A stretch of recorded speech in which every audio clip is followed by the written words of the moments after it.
YouTube, what's up? It's me, Fancy Diesel, and I'm back with another deck profile. Today I got top 8 at the TGS Monthly with this deck right here, as you can see, Hero Frogs. The wonderful Hero Frogs. Um, why did I pick Hero Frogs? I don't know. I just felt like playing it. I like Hero Frogs. I feel like it's a deck that's difficult to pilot, and but it rewards you if you pilot it well. And I feel like I played pretty well overall, all things considered. I'm going to talk about my matchups real quick before we get into the deck profile, and I talk about some of the card choices and why I decided to play things and why I didn't decide to play things. So round one, I had a bye. So the week before this tournament at the Chicago Monthly, at locals, the week before they always have a locals where if you get first place at that locals, you get a bye at the first round of the monthly. So I got the bye.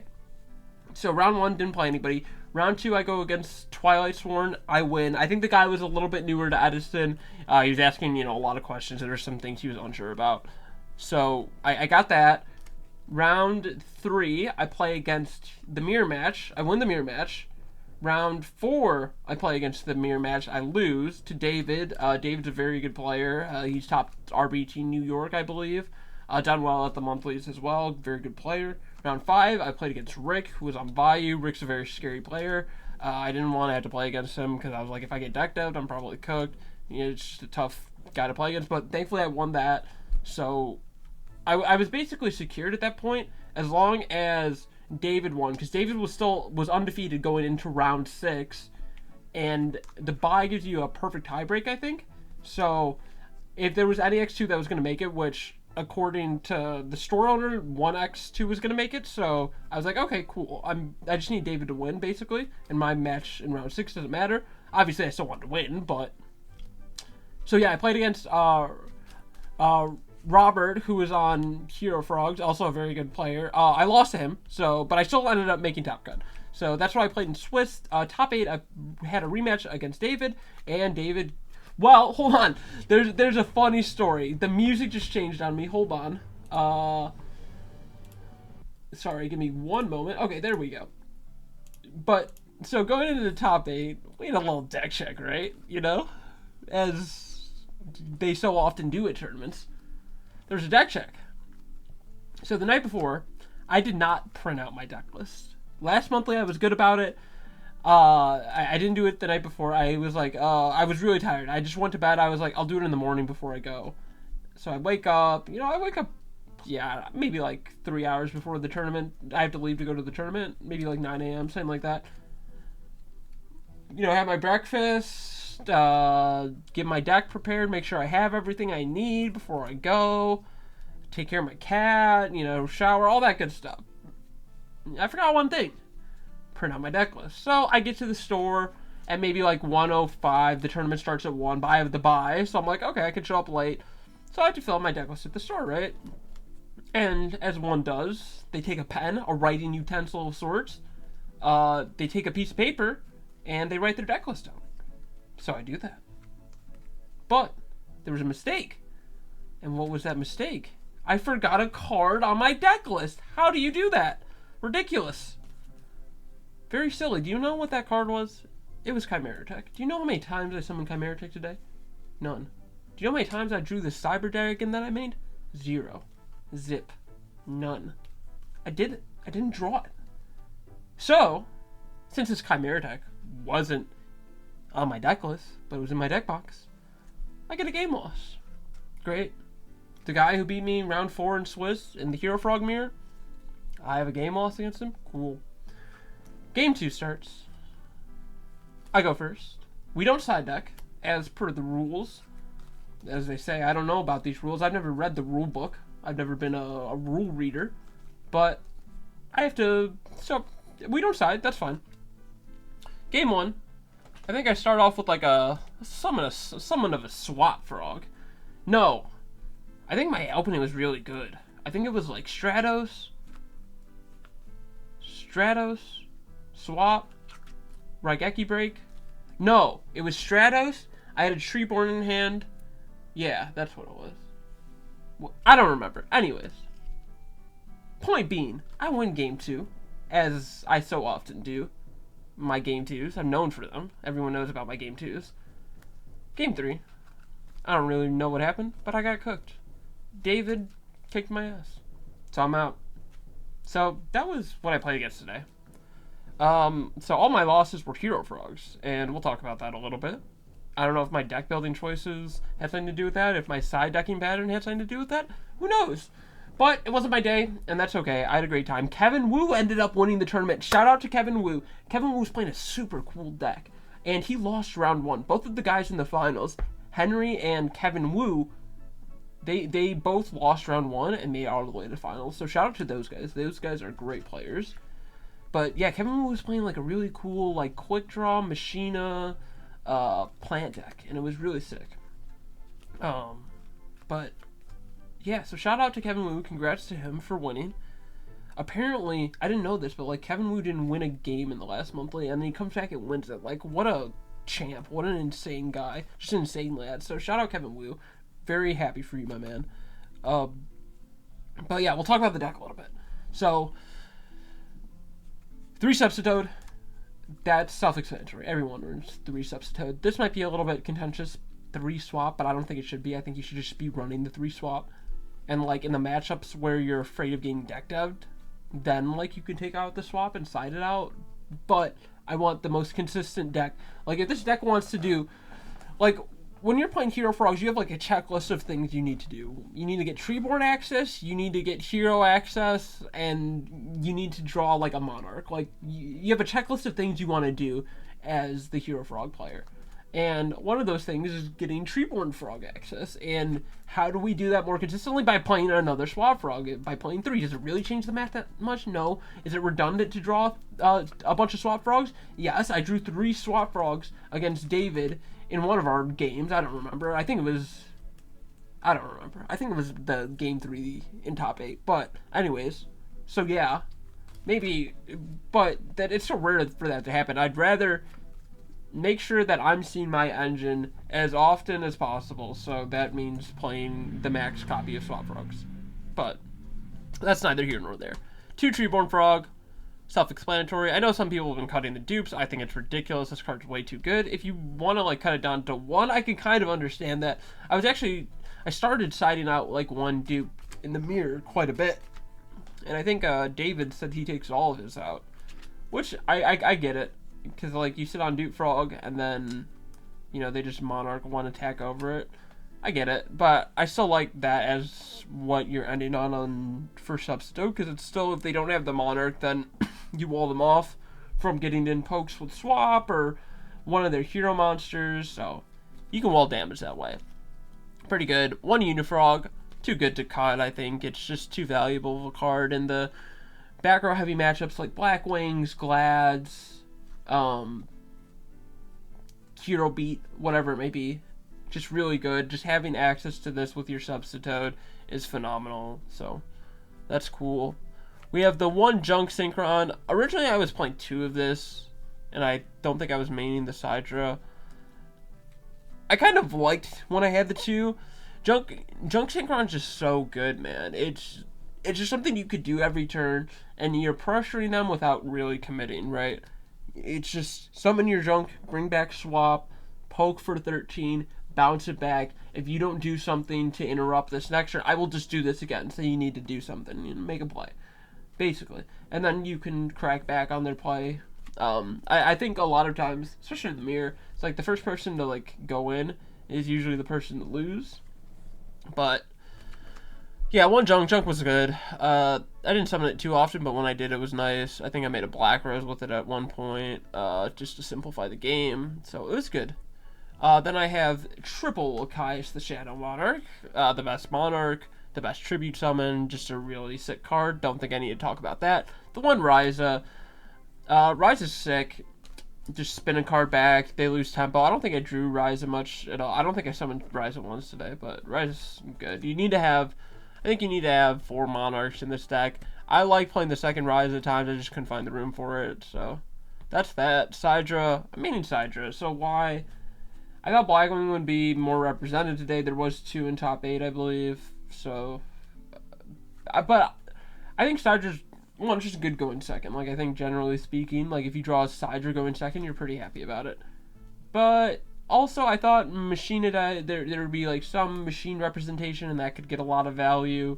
Maybe not so much when you don't have a Chimera deck in your extra deck, or you didn't write it down on your deck list, but anyways.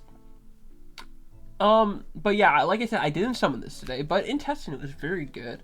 It's also, if you're going second and you have Substitute, you have another, like, copy of Infernal Prodigy, basically. So you can, like, special and then still normal summon your Substitute, so I think there's value in that.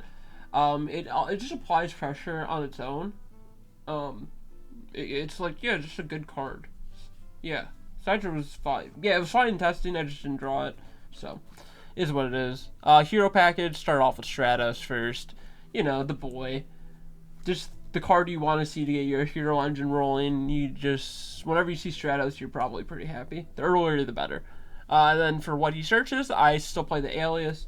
I think it's good against Blackwings, GBs, decent against Lightsworn. Even in the mirror, I kind of like rethought about this after playing David, because I said mine out, but I realized, like, it's just a guy you can summon and poke for damage, which is pretty good.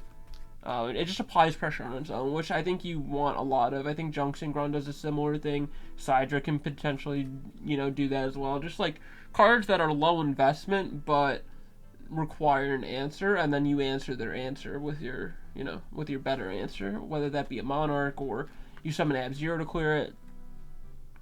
But then there's Ocean. Ocean is very important because he's a water. You often combo it with Stratos, where you'll, you know, summon Stratos, add Ocean, special swap, dump Treeborn, and then bounce the Stratos back to hand. So that's very important.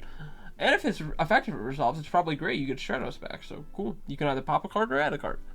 Then you have Infernal Prodigy, which is a very good card. Special summons. You can combo it with Substitute. You can tribute it for the next guy, the other hero, Malicious Edge. And you draw a card, you can distribute it for Caius. It's a really good card, very versatile in what you can do with it. Level 2, so you can be brought back with junk. So, good card. And then, yeah, Melee Edge. Just a searchable Monarch, basically, is the function this card serves. But it can also just get in damage, you know, deals a lot of damage to Rykos. You can't bring back your Treeborn without getting, you know, poked for 25, which is a lot of damage. Especially in the Frog Mirror. So, good card. Earth, notably, so we do have access to Gaia in the extra deck. And then the last monster, Gores, very self-explanatory, just a great card in Frog, especially where you don't have that many back row. And then onto the spells. I don't think I need to talk too much about any of these. Space Typhoon, 1-for-1, Heavy, Miracle, Rhoda, E-Call, Brain Control, and Soul Exchange. No, like, Econ in the deck, just Brain, Soul Exchange. You could probably play it. Like, I've never been, like, mad at playing Econ. The ceiling for the card is very good, very high, but sometimes it can be underwhelming. Then onto the traps. Mirror, Torrential, Raigeki Break, Dust Shoot, and Deep Prison. Originally I was maining 2 Deep Prison, but I think I ended up changing. I think that's why I took out for the Sidra in the main. But yeah, I wanted to play at least 1 Prison in the main. I just wanted to have a little bit of extra defense. Yeah, and I felt like Deep Prison was the best option. I've never, like, tried Bottomless in Frogs, but, like, in theory that seems very bad. Like, if they don't ever, like, summon a 1500 guy, then it kind of just sits there. But I don't know, you could probably just be good and not set it when you don't need to. But that's the main deck. Pretty happy with the main. Don't think there's much I would change. I mean, it's not that different from, like, other Hero Frog lists, but yeah, we'll go to the side deck real quick. The one Kaiku. I'll go over everything and then talk about specific choices and why I decided to do it. Kaiku, Triple Crow, second Sidra, 2 Vanity, 2 Fader, Soul Exchange, Vortex, Dust Tornadoes, and Deep Prison. So, with the Kaikus and Crows, I wanted these for, like, value. I don't think I actually ended up siding in the Crows versus... No, I did. That's a lie. That's a whole ass lie. But yeah, I wanted this for value, the mirror match. That's where these came in. But I'm going to talk about Crow a little bit. I love and hate this card. When I drew it today in my Frog mirror matches, which I'm convinced, like, now in the Hero Frog mirror match you're not supposed to do that. Like, by the time I got to top 8, I was siding Crow, and it was so bad. I had one game where I crowed all of his Treeborn frogs, and I crowed one of his junk targets, and I still lost that game. I was like, okay, if I crow all his Treeborns and I hit his junk, like, and I still lose the game, then is this card even good? Like, what's going on here? And maybe that's just, confirmation bias, but it just felt horrible. And the time, like, there was one game against Robert where he had 2 Treeborns engraved, because I think he, like, special to swap by pitching one and then dump the other one.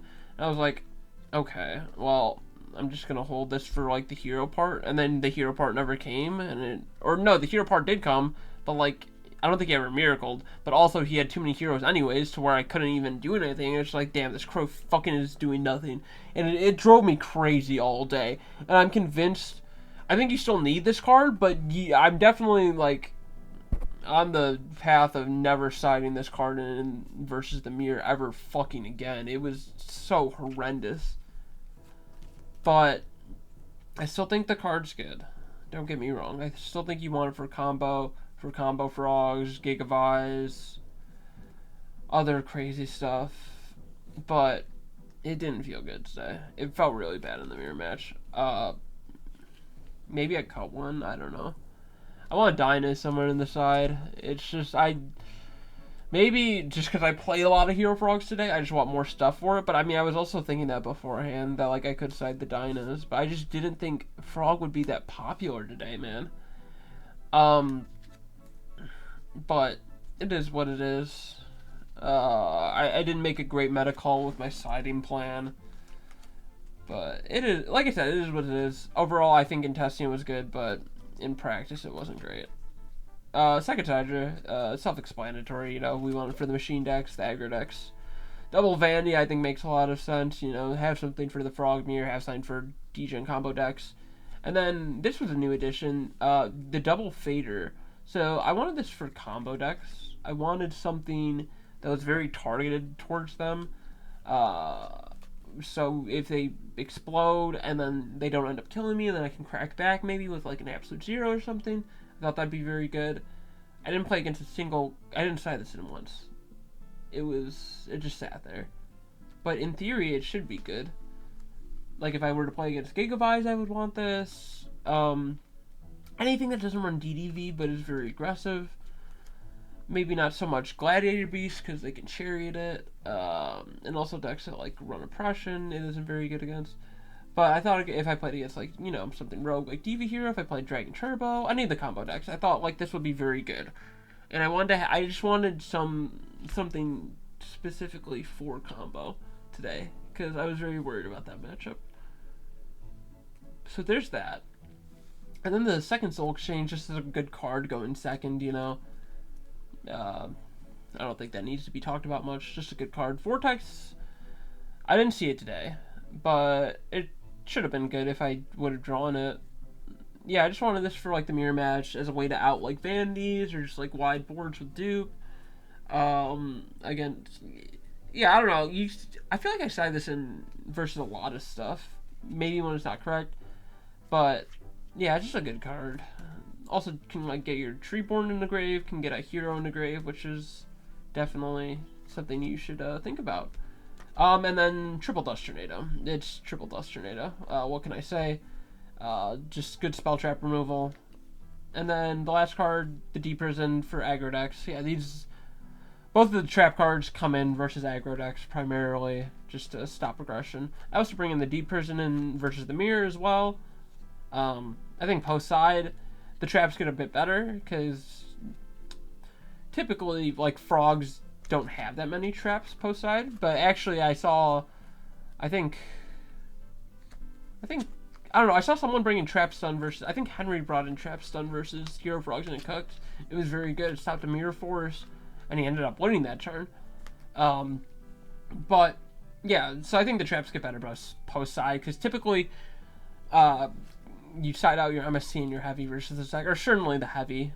I know in the mirror I keep the MST, but you don't want all the spell trap removal versus this deck because there isn't that much like stuff to hit, and like 3 of the cards are chainable. But yeah, the extra deck. I'm not gonna go over any of the card choices here. Maybe I could have played a Iroquois. I didn't. I synchroed once. It was literally to make Black Rose, and yeah, I didn't synchro outside of that. So I don't really need to talk about that much. But I'm pretty happy with the deck overall. There's just definitely some like adjustments I need to make to the side deck. But other than that, you know, another monthly, a top 8, not too bad, not too shabby. We'll make sure we print our deck list the night before. Going forward, won't do that again. Other than that, that's it. Pretty happy with the deck. And again, congrats to Kevin Wu. Shout out to TGS, Vidmar, Frank, for hosting this. All the staff, you guys were great. Shout out to Sizzle Sackface for streaming the event. Shout out to Asian Mike for doing all the production behind the scenes for the event. And shout out to all the Chicago people. Always a good time. I should be at Miller's right now. They all went out for drinks, and I decided to come home and be lame. Regrettably, but we're here. So, yep, that's it. Did you guys know that, like, 95% of the people who watch my videos aren't subscribed? So if you're not subscribed to my YouTube, subscribe. If you don't follow my Twitch, I'm live right now as we're speaking. This will be in the future. Well, the past for you, but yeah. So thanks. This is my deck list. Maybe I'll put the download link in the description if you want it. Sack Phase will have the top 8 deck lists relatively soon, so stay tuned for that. If you didn't see the tournament, you can go watch it on Sack Phase's YouTube channel in the live tab. And that's it. I'm out. Peace out, YouTube. Goodbye.